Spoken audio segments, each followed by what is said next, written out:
Baik, kita lanjutkan tentang Atlantis yang hilang. Ternyata Atlantis adalah Indonesia. Indonesia disebut sebagai ahli waris Atlantis. Dan tentu kita masih mewarisi juga keahlian, kekayaan tanah juga, dan kepandaian. Kepandaian kita ini tidak semata-mata, kalau pandaian orang-orang Indonesia tentu tidak sepandai orang-orang di luar negeri. Ternyata anak-anak kita cukup mampu merebut emas-emas di Olimpiade Sains, di Olimpiade Matematika, di Olimpiade Fisika. Mereka mampu merebut emas di Olimpiade Sains seperti itu. Bahkan TNI pun juga selalu selama bertahun-tahun ini yang diselenggarakan kalau tidak salah sejak 2005, jadi sejak 10 tahun selalu merebut 60% dari emas yang disediakan oleh panitia ketika ada skill atau keterampilan prajurit. Jadi kita ternyata cukup diperhitungkan untuk diserang. Padahal kita merasa negaraku ini berjalan dengan autopilot.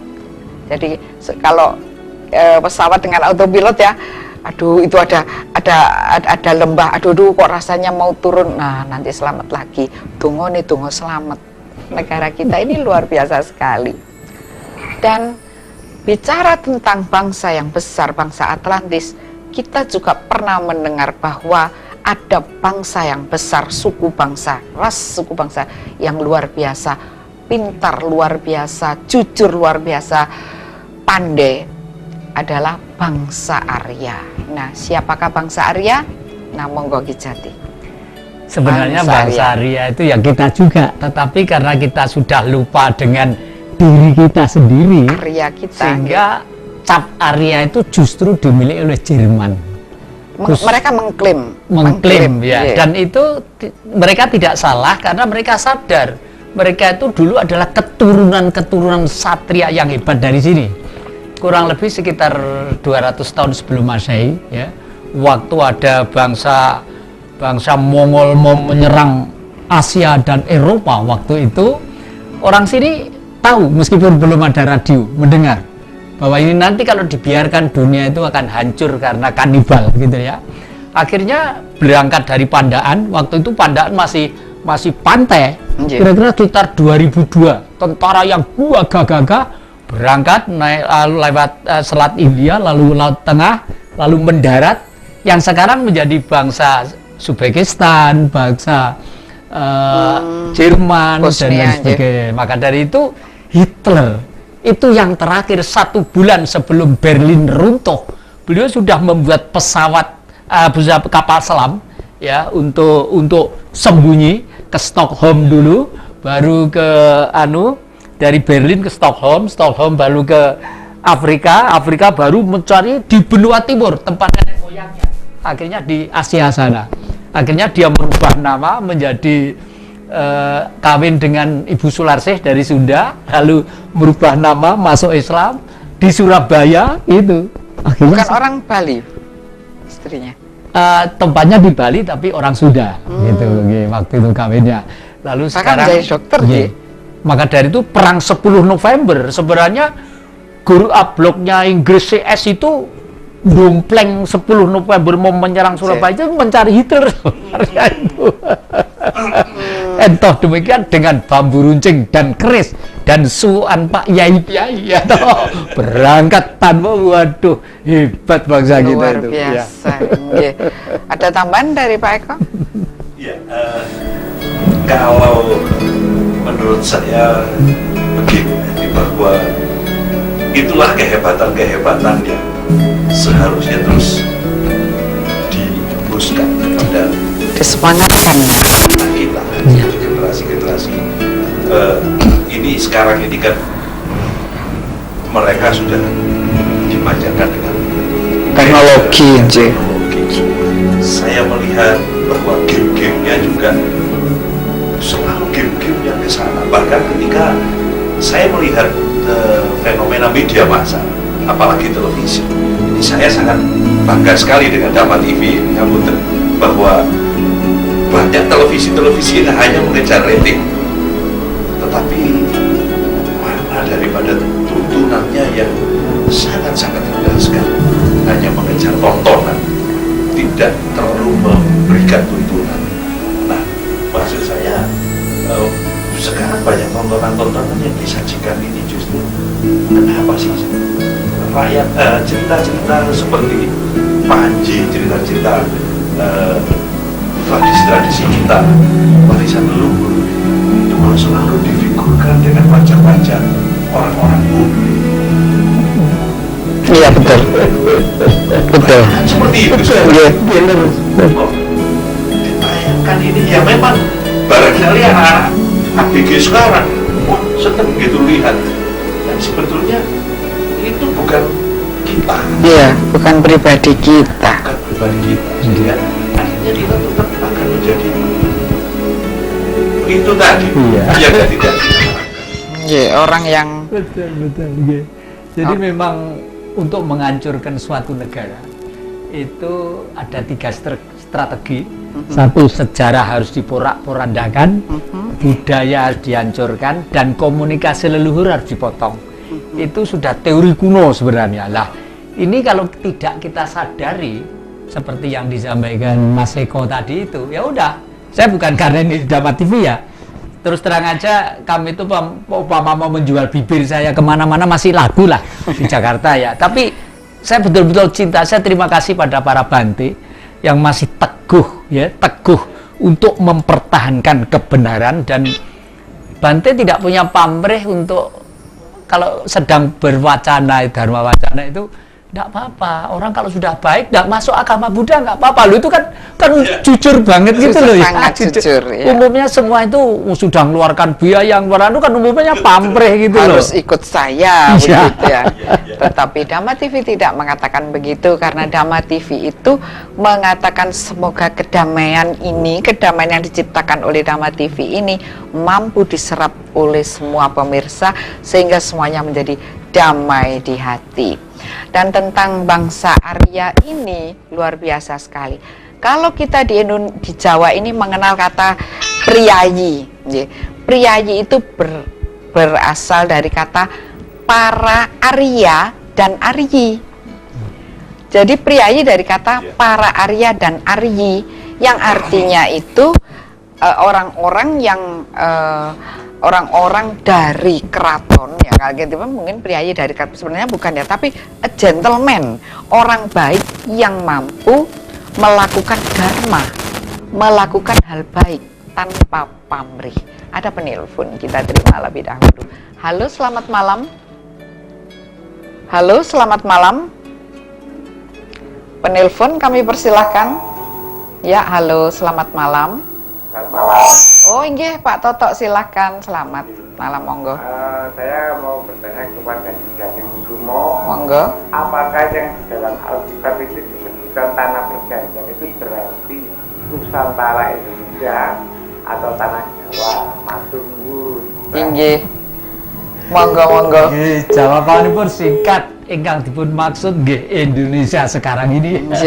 Yang dimaksud tanah terjanji sebenarnya adalah ingkang dimaksud dados apa namanya yang dijanjikan itu artinya kan memenuhi syarat, dimintai apapun pula. Artinya dijalui cengkuk ya ono cengkuk, gode ya ono gode, deli ya ono deli, jagung, ampau dan sebagainya. Artinya itu nggih, matur nuwun. Jadi artinya itu memang ada dan memang layak lah dijanjikan, itu layak itu tanah kita ini. Kembali ke bangsa Arya tadi itu, ini sebenarnya ketika itu saat itu kan bangsa Arya itu kan pergi ke luar negeri. Ketika surut bumi ini telah terjadi letusan gunung berapi dan sebagainya, mereka itu ada memang di sekitar daerah Eropa. Bahkan mereka itu diperkirakan ada di daerah kutub. Mereka berada di daerah kutub. Dan bangsa Jerman itu merasa mereka keturunan, karena tidak ada yang mengklaim bangsa Arya. Oke deh, saya Arya. Maka terjadilah perang dunia pertama karena mereka merasa bangsa Arya. Hebatnya di situ. Ada penelpon? Baik, halo, selamat malam. Halo, selamat malam Bu. Inggih, dari mana Bapak? Dari Pak Bagong Batu. Bapak Bagong Batu, oke silahkan. Oke, para narasumber, saya itu usia sudah 65 tahun. Oh inggih. Oke, lajeng dengan kecarut-marutan yang ada di negeri kita ini, kok kalau saya mendengar wacana-wacana dari berbagai pihak itu, kok juga masih belum tergambarkan solusi problem negeri ini ya. Kecarut-marutan pola pikir bangsa kita ternyata kalau pakai rumus input menentukan output itu ternyata apakah itu ilmu agama atau ilmu umum itu hasil dari ajaran yang dibawa oleh bangsa-bangsa asing yang masuk ke Indonesia. Kemudian di Indonesia membuat macam kelompok-kelompok. Nah, tetapi kok Indonesia sampai jadi begini, gitu, Pak, Bu? Nggih. Saya membayangkan kayak negeri saya ini sebuah pohon yang dihuni oleh kelompok rakyat yang semuanya berusaha membentuk, membesarkan istananya di negeri ini. Dan ironisnya bahan baku yang dipakai untuk membangun istana-istana mereka itu adalah dengan cara menggerogoti pohon itu sendiri gitu loh. Betul, nggih.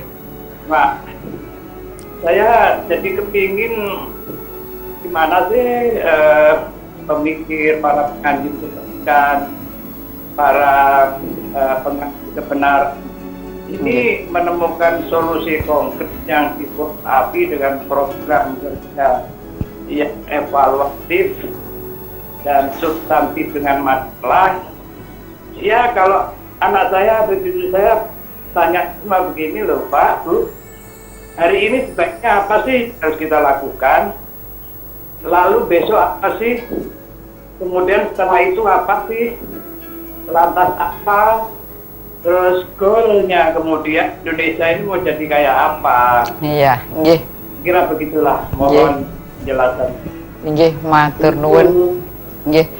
Dari Bapak Bagong di Batu, kita tahan dahulu pertanyaan dari beliau dan mungkin ada pemirsa yang ingin menjawab pertanyaan dari Bapak Bagong tadi. Kami persilahkan di 402 777 atau SMS di 08510 701 8802. Kami persilahkan, kami jeda sejenak untuk menunggu telepon dari Anda.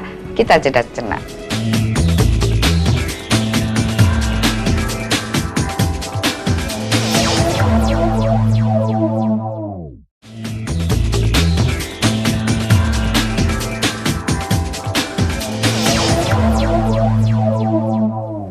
Baik, dari Bapak Bagong Batu tadi, siapa yang akan menanggapi? Pak Eko, monggo. Pak Eko. Tadi dari Bapak Bagong tadi Batu. merasa kenapa kita kok tidak ada yang tanggap dengan keadaan kita sekarang ini. Padahal kita kan konon bangsa yang cerdas, bangsa yang pinter, betulkah begitu? Monggo silakan. Ya, gini, Indah Romo Jati. Saat ini itu sebetulnya yang sudah harus kita hadapi itu adalah yang diistilahkan dengan perang asimetri. Jadi Artinya? kita berperang itu tidak lagi mempergunakan senjata, Nah, betul, nggih. tetapi budaya-budaya asing sudah merembes begitu kuat sekali masuk. Saya kadang-kadang prihatin melihat anak-anak saya sendiri ketika saya tawari jajan itu sudah dia tidak lagi melihat kue lumpur. Tidak Tetapi lagi melihat Nogosari. Tidak lagi melihat Nogosari. Tetapi hanya sekedar kue lumpur kemudian dimodifikasi sedikit namanya sudah nama-nama Korea, nama-nama Jepang. Itu kok sewenangnya bukan main. Nah, sehingga lambat laun kita akan keropos dari sisi budaya. Padahal apapun juga ketika kita akan melejit, kita akan bersinar, itu paling tidak kita harus ada di dalam positioning kita. Positioning kita ini bangsa Indonesia yang punya leluhur, yang memiliki sebuah tatanan yang harus kita kembangkan. Kemudian kita harus punya perbedaan, itu pasti. Kalau kita ingin dihargai, kita harus memiliki perbedaan, dan grand design kita sudah jelas bahwa kita adalah memiliki perbedaan. Kita punya toto kromo yang seharusnya itulah yang menjadi yang kita terapkan dalam kesehari-harian kita. Tapi itu semakin hilang. Dan akhirnya kita akan menyangkut pada hal branding. Bagaimana kita mau branding, bagaimana kita mau menyampaikan bahwa ini merek Indonesia ketika kita sendiri ragu-ragu terhadap apa yang sebetulnya Kita punya. kita miliki. Nggih. Nah, ini yang ada. Kita Jadi perhatikan ini bagaimana mental kita Iya. diserang. Korea itu sudah luar biasa sekali, sampai ada Gangnam Style, tari-tariannya. Nggih.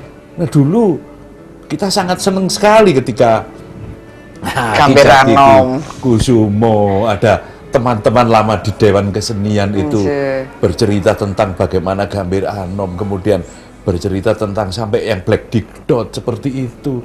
Nah, sekarang aduh, ya itulah. Monggo. Iya. Monggo kados pundi Romo. Saya setuju dengan Mas Eko tadi. Nggih. Kita tuh sekarang tuh zaman kan sudah dilihat itu seketok melok-melok gitu loh ya. Bangsa yang kuat itu satu, Cina ya. Dua, Eropa. Meskipun Eropa itu sekarang mulai beliutnya karena alam aja. Tapi kan kuat karena teknologi. Lalu Arab juga termasuk kuat. Nggih. Bangsa-bangsa yang kuat, Jepang, Korea tadi itu karena apa? Karena dia yakin, satu, yakin dengan bahasanya sendiri. Iya tuh. Wong kita bangsa Indonesia, kon berbahasa Indonesia kok aras-arasen. Ya. Datang mau masuk rumah orang itu kon berbahasa Indonesia loh kok males. Ya toh. Ya, yang untung ya bangsa lain gitu loh ya. Lalu yang kedua, setelah bahasa lalu budaya. Budaya itu apa yang dilakukan, perilaku budaya bangsa kita pasti dimulai dari sujudnya terhadap Tuhan. Baik itu tari-tarian, tembang atau apapun pula. Karena dikarang oleh hati tadi itu. Berangkat dari ritualisme, lalu menjadi kidung-kidung, lalu menjadi tarian. Nah ini misalnya, ini kan kelihatannya ini seperti tak satu ini ya. Dengan gerakan begini, itu melatih saraf-saraf, keurat saraf itu menjadi aktif. Sehingga cerdas pikiran. Jangan dikira anak-anak yang latihan nari itu membuang duit sia-sia. Oh, tidak. Itu mencerdaskan otak dan pikiran. Okay. Saya mulai kecil itu dengan bapak saya, kalau hari Minggu udah latihan dipecut saya tower gitu. Tapi ternyata ya buktinya sampai sekarang beliau masih kiyang. Kalau bicara tentang ada penelpon. Halo, selamat malam. Wilujeng dalu Ibu dengan Zainal. Oh, inggih wilujeng dalu Bapak Zainal. Wilujeng dalu Bapak Eko Ki Jati. Nggih, Yayu. Mugi sedaya seger waras. Ah, seger waras terus tur selamat. Nuwun. Ya, begini Bu, saya teringat kepada satu doa di dalam agama Buddha itu ada namanya Mahakaruna-dharani. Itu disebutkan Namo Ratna Triyai, Namo Aryai. Jadi saya jujur nggak tahu artinya apa, tapi kalau kita melihat dari doa itu kan kita memuja kepada kesucian. Nah, kesucian ini tadi kalau di dalam kehidupan sekarang ini kan ada di dalam hati itu, Bu. Hati yang seperti apa? Nah, dan itu tadi yang akan membawa kita kepada kesaktian-kesaktian dan sekian kehebatan itu. Termasuk teknologi, termasuk budaya, termasuk semua. Dan melihat dari perubahan-perubahan alam, bukan tidak mungkin kita yang tadinya di wilayah Atlantik itu berpindah ke Indonesia. Dan saya hanya bisa melihat, saya pernah 9 tahun hidup di Eropa itu, saya hanya bisa melihat ekstrimnya ketika Belanda itu harus membangun bendung untuk melawan gelombang 12 meter, gelombang laut yang datang tiba-tiba. Nah itu nanti supaya Amsterdam itu tidak tenggelam, ya dia harus membangun itu. Nanti kita kan sekarang juga sama, Bu. Hari ini Bandara Malang ditutup karena Gunung Bromo erupsi. Dan ekstrim alam itu tadi kita bisa lihat semua. Jadi saya kira memang tingkat kesucian itu tadi yang membedakan. Adapun manusianya itu kalau menurut ajaran Konghucu katanya di 4 penjuru lautan kita semua bersaudara. Itu yang saya pahami. Matur nuwun, Sugeng Dalu. Rahayu, matur nuwun Bapak Jainal. Luar biasa dari parita atau bacaan yang Anda bacakan tadi, mungkin bisa di WA-kan atau di SMS-kan kepada saya, nanti kita cari bersama apa artinya, karena sepertinya ada kata Arya dan Aryi di situ tadi. Ya. Luar biasa. Bahkan di Tibet ya, di Tibet itu seorang tokoh spiritualis sejak dulu kala, ucapan kalimat pertama itu kalau di bahasa Indonesia kan sederhanakan begini, ya Tuhanku yang duduk di singgasana di atas Gunung Semeru. Nah, ini ada apa orang sana mengucap seperti itu ya, makanya Arya ini sebenarnya adalah perwujudan manusia yang mempunyai hati yang bersih. Roh itu sinar ya, karena kapasitas plus sama dengan minus. Nur kalau bahasa religinya nur, jadi sinar. Jadi bangsa kita itu tercipta dari sinar dengan dibungkus komponen jasmani dari bahan baku yang bersih. Karena bahan baku hidrogen, karbon dan oksigennya yang menjadi tubuh ini dari material yang sudah berkristalisasi. Sehingga kalau kita menjadi bangsa yang gagah berani, terdepan, tetapi kita bukan bangsa yang sombong loh. Buktinya apa? Leluhur kita selalu mempunyai wacana atau harapan memayu hayu ing bawono. Nggak ada bangsa lain seperti itu. Kalau ada toh pikiran. Itu hanya pikiran saja. Tapi kalau kita kembali kepada bangsa Arya itu, sebenarnya bangsa Arya itu sampai hari ini itu tetap ada di Pulau Jawa ini. Antara lain Haryono, ya toh, Haryati, Haryanto, Aryo, Haryo, itu semua adalah sisa-sisa bangsa termasuk Arya. Ini Bu, di wayang itu kan Haryo Setyaki, Haryo Suyudono, Haryo Permati, Haryo Werkudara, Haryo Gatotkaca. Itu gambaran orang sini. Berarti, bukan India. Bukan. Haryo itu artinya seorang gentleman, seorang pelaku dharma, seorang yang melakukan dharma. Kalau Bante bilang mengatakan, untuk menjadi pelaku dharma, Anda tidak usah masuk agama Buddha. Untuk menjadi Buddhis, untuk menjadi Buddha, untuk menjadi orang yang berbudi pekerti, tidak usah masuk agama Buddha. Anda sendiri bisa melakukannya. Jadi luar biasa Bante mengatakannya seperti itu. Jadi kita masih bisa melakukan sebagai bangsa Arya, sebagai seorang pelaku dharma yang kalau bekerja selalu tanpa pamrih. Ya, apakah beliau-beliau ini tadi datang ke sini ada pamrihnya? Bisa ditanya sendiri, bisa ditelepon sendiri nanti. Bu, tadi ada yang belum terjawab ya? Iya, kenapa? Pak siapa tadi yang dari Batu ya? Pak Bagong. Monggo katuran nggih Pak Bagong, pangapunten. Negara seperti ini seperti ini. Lah ini ada dia ini seorang politikus. Mumpung inget ya. Ini sebenarnya ada 2 alternatif jawaban. Jawaban yang pertama, karena sudah carut marut, kita mau ngenut ke sopo itu sudah nggak karuan. Tetapi kita ini kan punya pemerintahan, bisa dilakukan oleh seseorang ya. Seseorang itu sudah barang tentu yang mempunyai jabatan yang tertinggi, cukup dengan ketegasan melakukan reformasi, perubahan cara berpikir dan keberanian untuk menata kembali sing ngriwuki ngregeti pulau ini. Silakan untuk sementara sing kira-kira mengangkat kembali silakan. Nah sekarang ini kan disinggung oleh Pak Eko tadi itu, mohon maaf ya Dhamma TV loh yang paling setia terhadap Ibu Pertiwi. Luar biasa sekali beliau mengatakan bahwa kita melakukan revolusi mental begitu nggih. Nanti kita bahas setelah yang satu ini, tetap di Dhamma TV.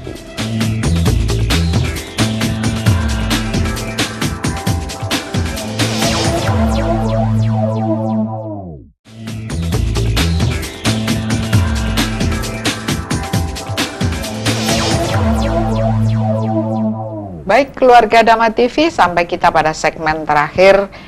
Waduh, SMS ini bertumpuk-tumpuk ini. Dan dari Pak Bagong tadi kesimpulannya bahwa kita mudah-mudahan ya ada revolusi mental. Ini sebenarnya kalau saya melihat itu, kalau saya boleh berandai-andai itu, konon katanya sebelum dunia berakhir akan ada Ratu Adil, dan sebelumnya akan ada Satrio Piningit, dan mungkin kepala negara ini Satrio Piningit karena dia dipingit oleh kebijaksanaannya. Semua kan tidak bisa, semua kebijaksanaannya selalu ada yang mengerem.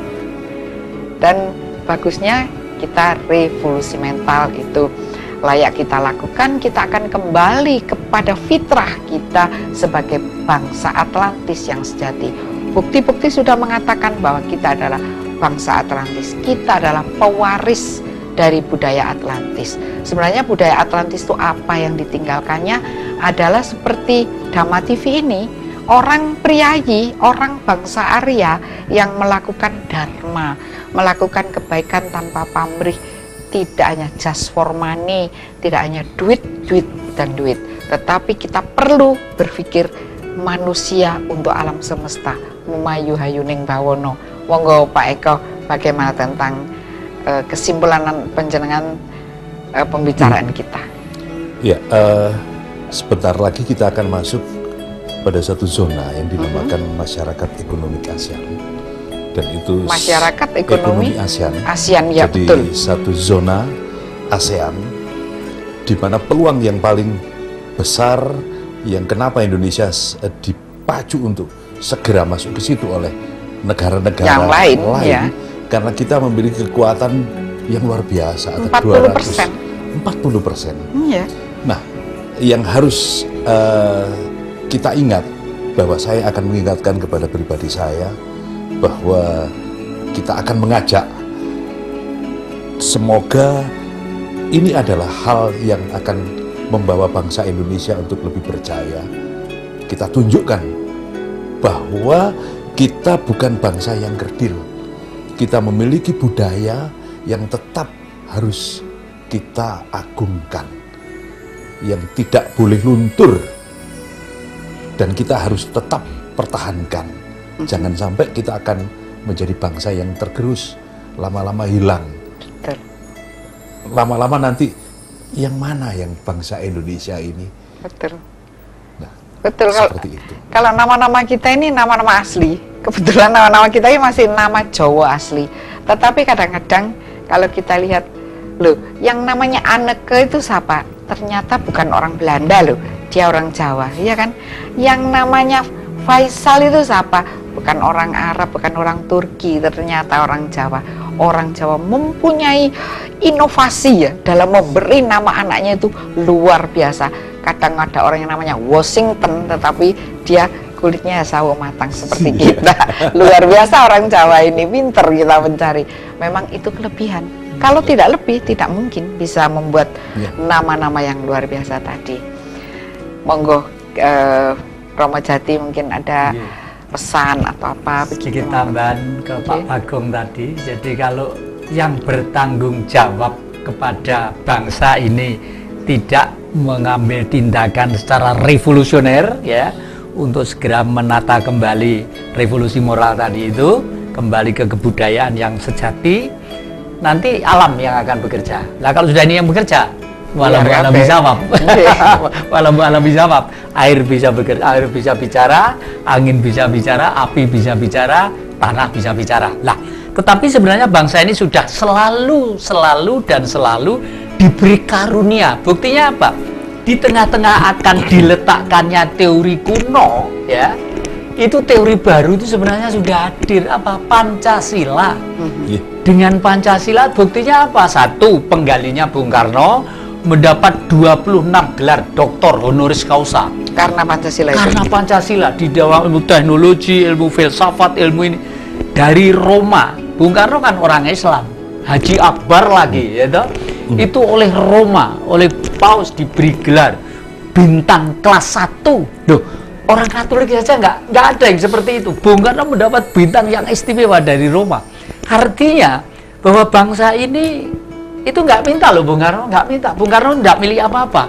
Kalau Bung Karno gagah itu karena simbol bangsa. Dompet itu ora kagungan.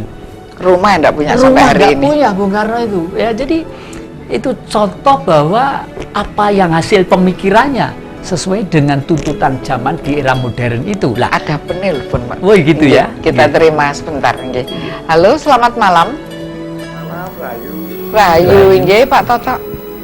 Jadi menurut saya kesimpulannya terakhir dari saya, kita harus kembali ke Pancasila. Setuju. Nggih. Monggo, dilanjutkan. Ya, saya memperkuat Pak Toto, tapi karena sudah 30 tahun Pancasila tidak diajarkan, maaf loh nggih, 30 tahun loh. Jangan dianggap waktu Orde Baru itu Pancasila, justru pengerdilan Pancasila. Makanya P4 pasal 1 mengatakan P4 bukan tafsir dan sama sekali tidak menafsirkan Pancasila sebagaimana dasar negara yang tertera dalam Mukaddimah Undang Dasar 45 batang tubuh dan penjelasannya. Jadi, Jelas ya. jelas itu. Tapi waktu itu sudah sampai ketiga generasi tidak tahu. Jadi kita harus sabar dan telaten memulai kembali. Karena dengan Pancasila itu nanti kita tarik ke belakang menjadi ilmu. Rahwana sopo, Satrio sopo, Arya siapa? Rahwana adalah penyembah berhala, artinya kapitalisme. Orang yang mengumpulkan harta kekayaan, bukan kok patung. Patung itu tulisan nenek moyang. Ya kalau buku bisa dirubah setiap terbit. Coba kalau patung digawe tangane ngene konangan, itu bacaan hebat itu buku ya. Jadi oleh karena itu saya setuju dengan Pak Bagong apa Pak Toto tadi itu. Pak Bagong dan Pak Toto. Ya, kita tidak ada jalan kecuali kembali ke Pancasila dan segeralah pemerintah itu mengajarkan pelan-pelan, tidak usah tergesa. Karena manusia ini kalau sampai terlambat, mohon maaf, sebentar lagi 2012, saya bukan sok meramal, sebenarnya ngitungnya itu gampang. Sampai bulan Februari 2016, bangsa ini tidak segera mencanangkan kembali ke karakter bangsa, waduh, saya tidak bisa, mudah-mudahan tidak ada apa-apa lah. Oh, gitu, terima ya. kasih. Karena biasanya kalau artinya itu orang yang cinta pada bangsa ini seperti kita ini sudah melakukannya semampu kita, Pak Jati. Kita sudah berjuang, kita ini berjuang karena tidak ada uangnya, jadi kita sudah berjuang setengah mati untuk membuat mengerti bangsa kita. Tetapi hasilnya nihil, nol besar. Nanti alam yang akan menjawab. Wallahu alam bisawab, Allah dan alam yang akan menjawab. Lah kalau dijawab ya seperti katanya Pak Jainal tadi, Gunung Bromo erupsi, batu-batu berbahaya. Oh ini rekan-rekan dari Tengger tidak ada yang menelpon ya. Mungkin Bromo memang betul-betul bermasalah. memang iya ya. Lagi batuk. Sedang batu. Biasanya ada rekan-rekan dari Gunung Tengger yang ikut berpartisipasi dalam acara cermin. Dan mungkin ada tambahan, kita masih punya 1-2 menit. Monggo silakan. Yang pasti bahwa spirit Atlantis yang semakin kita temukan ini akan membuahkan spirit bagi bangsa Indonesia untuk menyongsong dan kembali pada revolusi mental, dan Pancasila ini yang tetap harus kita akan jadikan itu sebagai ada dalam hati kita untuk memayungi kehidupan kita sehari-hari. Saya pikir gitu. Nggih, matur nuwun. Pak Jati? Saya pikir saya mengucapkan terima kasih kepada Dhamma TV dan para Bante, karena anak-anak cucu saya sekarang itu keranjingan mendengarkan Dharma wacananya Bante di mana-mana itu selalu, karena singkat, jelas, selalu mendalam begitu. Nah, mudah-mudahan saya ini tidak gawe-gawe Bu, saya selalu sujud kalau malam itu mudah-mudahan perusahaan-perusahaan gede yang menyisihkan reklamenya lewat Dhamma TV ya mendapat kebahagiaan, keuntungan dan kesejahteraan. Selalu begitu saya. Jadi doanya itu ada itu. Sekarang kalau itu doa untuk Dhamma TV, kalau doa tiap hari, kalau saya tuh selalu yang saya doakan itu adalah semoga bangsaku kembali kepada jati diri bangsa ini. Semoga bangsaku mampu memimpin bangsa yang lain di dunia ini. Semoga bangsaku kembali menjadi bangsa yang terjaya di dunia ini. Karena jayanya bangsa kita ini kan tidak sombong. Iya. Seperti zaman Majapahit dahulu, itu kapal-kapal perang dan kapal-kapal penjelajah kita itu kalau ke sana itu kita bawa beras, kita bawa kayu jati kan, kayu kita, beras kita bawa itu. Dan kalau kita kembali kita tidak minta apa-apa, tapi raja-raja kan sungkan sudah dibawain.